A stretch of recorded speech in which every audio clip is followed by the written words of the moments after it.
Hey guys, Jim here. Welcome back, and we're going to get into another hand spinner video. This time, the smallest of all the hand spinners that I've ever seen, and one of the lowest prices for a nice quality one that uses high-end bearings and uses good high-end materials like titanium. This is the Liong Mah Ace hand spinner, and I'm going to come right out of the gate and tell you the price is 80 bucks. Now, I want to break this up a little bit because I know people that are buying the very inexpensive 3D printed plastic El Cheapo ones from Etsy stores and stuff like that.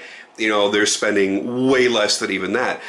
The comparison I'm drawing here is against the more exotic ones, the custom machined versions, like you see from Vorso Spin and you see from Torque Bar and Custom Knife Factory and the nicer, more expensive ones, Rotoblade and all those. You're looking at the smallest and most affordable that I've seen all together. So I've got a couple of knives out here because I want you to realize that Liong is not just coming into this market with hand spinners.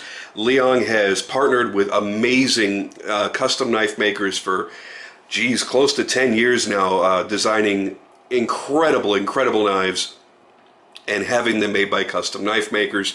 And over the past couple of years, he has teamed up with companies like Riati Knives, who made all three of these, to make some really impressive production level knives that are incredible tactical style flippers and folders. So this is where this came from. And let's go ahead and get some of these out of the way here and show you just what the subject of the video is. And that's this little guy. Yes, it is tiny. It weighs almost nothing. The whole point of this tiny little spinner is so that you can fit it into that little pocket in your jeans and not even realize that it's there.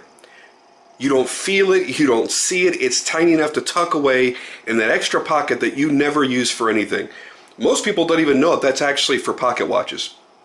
That's why that little pocket was created. It was made for pocket watches, and we don't wear pocket watches anymore, at least most of us don't, so that pocket goes completely unused. And anytime we try to stick something in there, it's usually a little too big, and when you sit down it gets pushed up and out and shit like that. So now you've got a nice little EDC spinner that you don't have to throw in your pocket with your keys or with coins or with your knives or anything else that you might be carrying. Now you've got something that's even easier to carry and even easier to be actual EDC, which stands for everyday carry.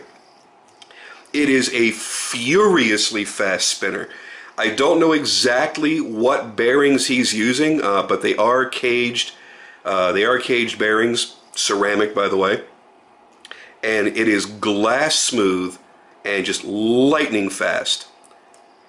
And these are actually being produced for him by Riati Knives, who made all three of the knives that I just had out here. That means it's going to be a high degree of quality. That means it's going to be exemplary fit and finish.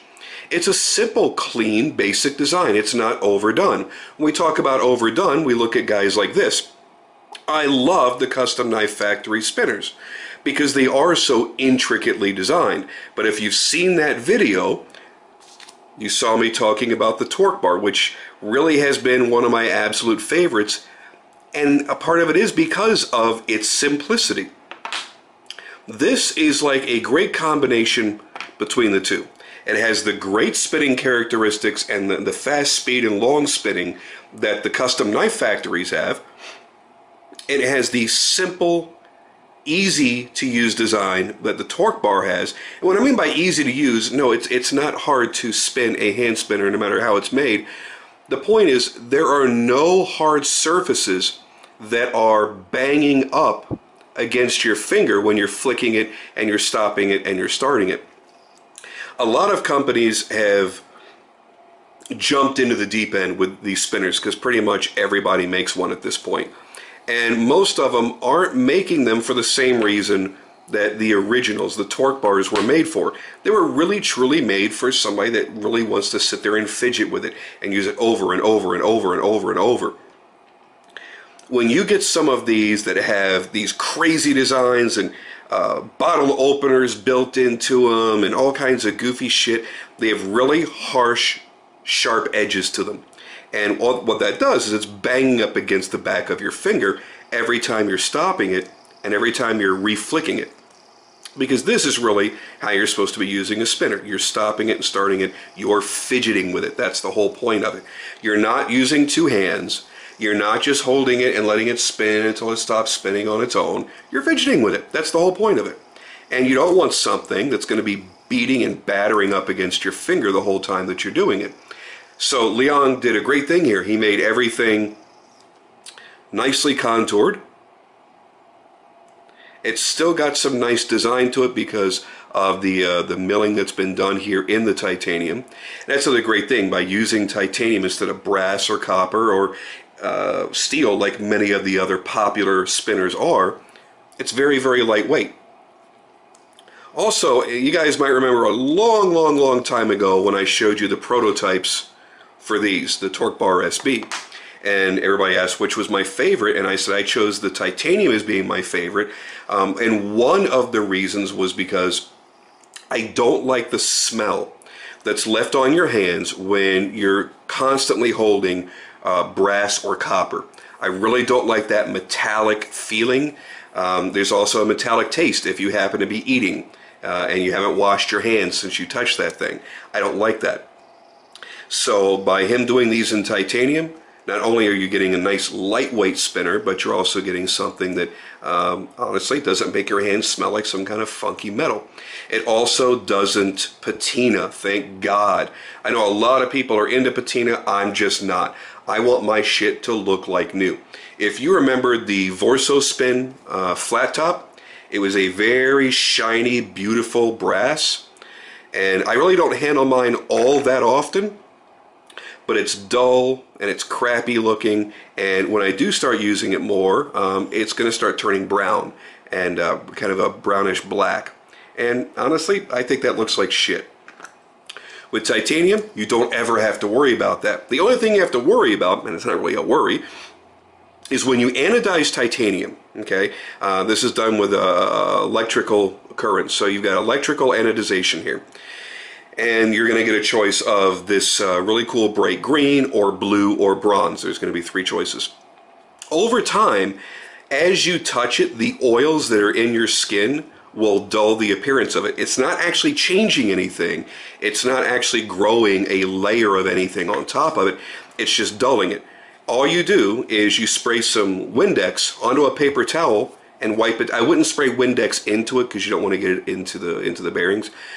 Spray Windex onto a paper towel and wipe it down, and it brings the colors back vibrantly. So that's it. I mean, so if you want it to look like it's aging, yeah, as you're using it, it'll kind of give you a look sort of like the patina by fading the color out. And if you want to bring it back to look like new, you don't have to do anything crazy or laborious like you do with brass or copper. It's just a quick spray of Windex and a wipe, and that's it. You're all done. One of the other things that I really like about this that sets it apart from every spinner I've personally handled is the very deep dish, almost cups, almost bowls I should say, that he's using here for the fingers. Now, on almost every one that I've seen, and definitely every one I've gotten, they're just lightly dished. Torque bar is also lightly concave. So, you know, there is sometimes that, you know, it may move in your fingers and you have to stop it and reposition it, and it can kind of be a pain in the ass the more you're using it. This, look how deeply my fingers go into this thing. I mean, it's a really nice, secure grip. You can still adjust your grip when you want to, but you don't feel the need to. It's not like you're sliding in and out of it constantly over and over and over. When it comes to fast spinning, this thing it's a screamer, much like the custom knife factory ones, a screamer. It's not quite as smooth. It feels a lot more like the torque bar when it's spinning, where you kind of feel the vibration, you kind of feel the bearings as they're rolling around in there. But it is lightning fast, super easy to kickstart and get going. It's got great balance. I love the design. I love that it's so lightweight. I love that it's so teeny tiny that it just disappears into your EDC. Now again, a lot of people still confuse EDC that they think it has to be tactical.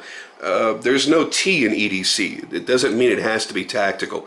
This is not meant to choke somebody out or slice somebody open or anything like that. But you know what? Neither is a pen, neither is a wristwatch, which many people consider to be part of their EDC. It's just stuff that you carry every single day.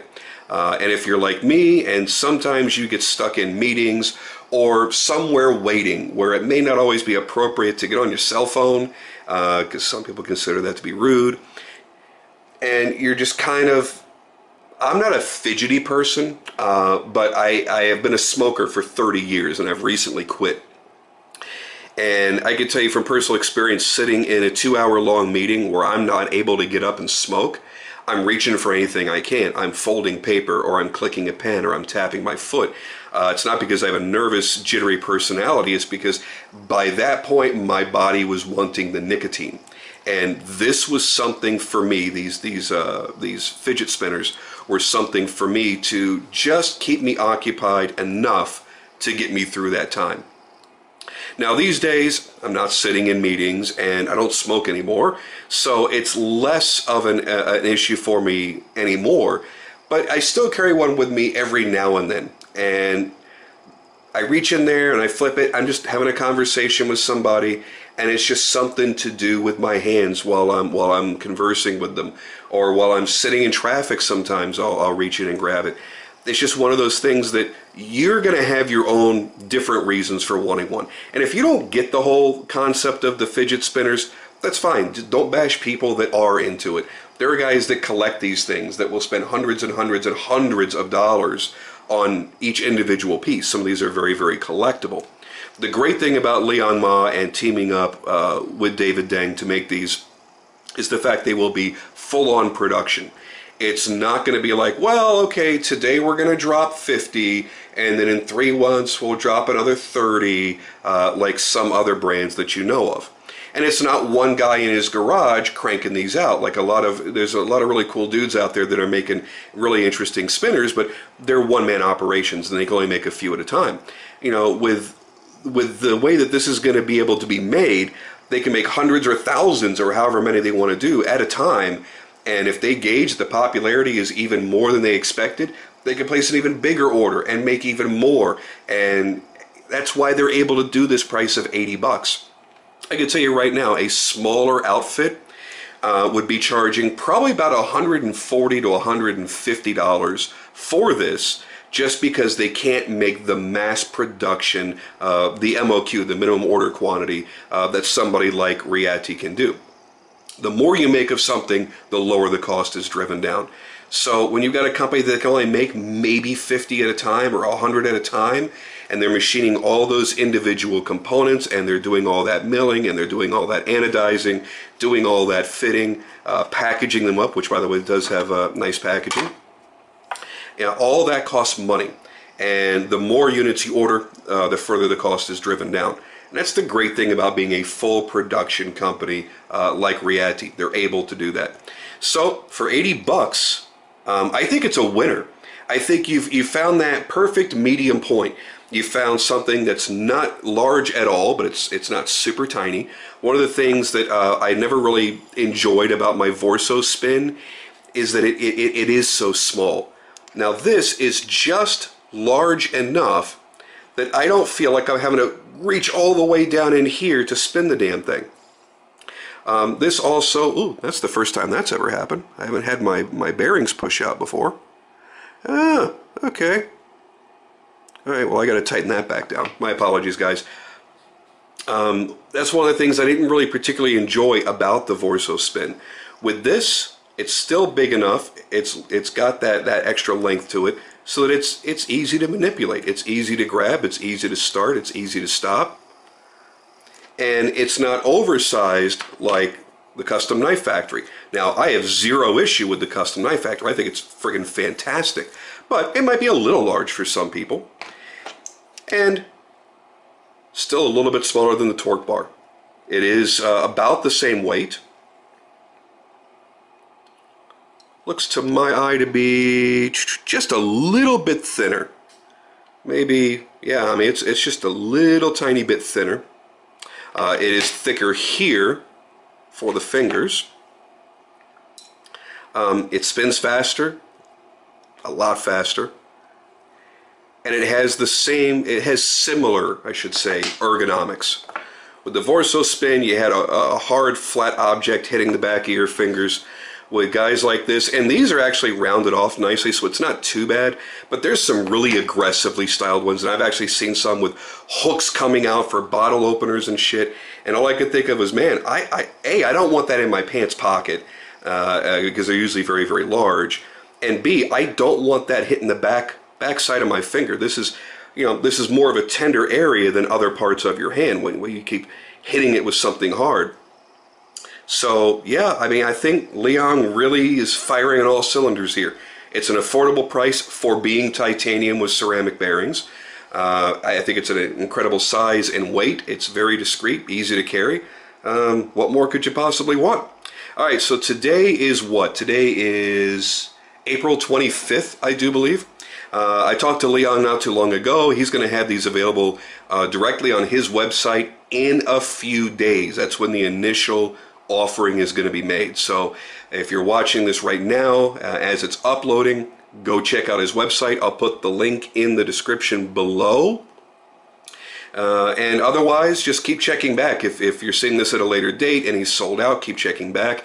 Because I'm fairly certain he's going to keep making these and make new versions, because I honestly believe it's going to be very, very popular for him. So there you have it, guys. The Liong Mah Ace hand spinner for 80 bucks in all titanium. Pretty sick ass deal.